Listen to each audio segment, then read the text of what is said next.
Worli VDD चाळ पुनर्विकास प्रकल्पातील फेज 1चे काम पूर्ण झाले असून 556 लाभार्थ्यांना घरांच्या चाव्यांचे वाटप करण्यात आले आहे। यापूर्वी बीडीडी चाळीमधील पुनर्विकास प्रकल्पातील फेज 1 मधील इमारतीचे मुख्यमंत्र्यांच्या हस्ते लोकार्पण करण्यात आले होते।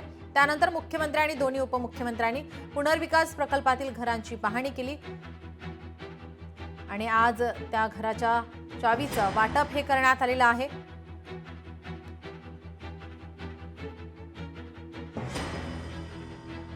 दरम्यान यावर काही राजकीय प्रतिक्रिया आल्यात, आपण पाहूयात। वाटतं की अतिशय महत्त्वाचं हे काम या ठिकाणी झालेलं आहे आणि मला याही गोष्टीचा आनंद आहे की आमचे नेते गोपीनाथरावजी मुंडे यांचं जे स्वप्न होतं की पोलिसांना त्या ठिकाणी घर मिळालं पाहिजे, आज ते पोलिसांनाही हक्काचं घर आपण या बीडीडी चाळीमध्ये या ठिकाणी देतो आहोत। आमच्या आई समान, आमच्या मोठ्या बहिणी समान असे अनेक मान्यवर हे तिथं वडील समान हे चाव्या घेत होते आणि सुरुवातीला तर काही जणांच्या डोळ्यामध्ये आनंदाश्रू आले। इतका आनंद आणि समाधान त्या सगळ्यांच्या चेहऱ्यावर पाहायला मिळत होतं। आपल्या हक्काचं घराचं स्वप्न आता त्यांचं पूर्ण होत आहे आणि पहिल्या टप्प्यातल्या घरांचं वितरण आज या बाबतीमध्ये झालं।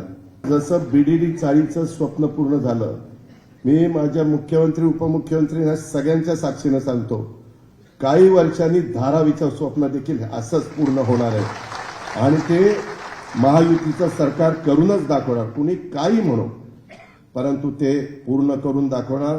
त्या चाळीतून तुम्ही टॉवरमध्ये गेलात तरी आपली संस्कृती ही तुटू देऊ नका। अख्खं आयुष्य आपण या ठिकाणी जगला आहात। हे घर तुमचं स्वतःचं आहे आणि त्यामुळे कोणत्याही मोहात बळी पडू नका। माझी विनंती आहे, खरं तर मुख्यमंत्री महोदय, उपमुख्यमंत्री महोदय, अजून आपण साधारण ते घराच्या चाव्या त्यांच्या हक्काचं घर म्हणून आपण देतोय, ते त्यांना किती काळाकरता ठेवता येईल, भले 10-15 वर्षाकरता त्यांना विकता येणार नाही अशी काहीतरी अट घाला, नाहीतर पुन्हा कुठंतरी ते आपले मुंबईकर आपल्या मुंबईत राहिले पाहिजे। 160 स्क्वेअर फीटचा 2 BHK आणि एकदम पुरेपूर त्या जागेचा वापर पूर्ण केला आहे।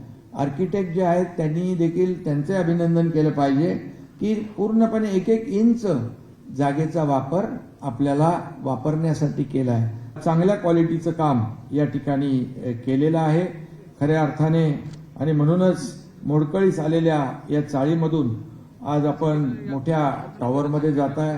हे आनंदाचं फार आजचा दिवस आहे। इतरही बांधकाम क्षेत्रातल्या लोकांनी इथं येऊन पाहावं की बांधकाम कसं केलं पाहिजे।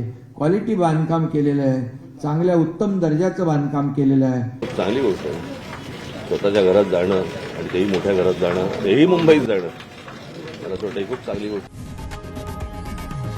लोकशाही मराठी ऐका, पहा, जागरूक रहा।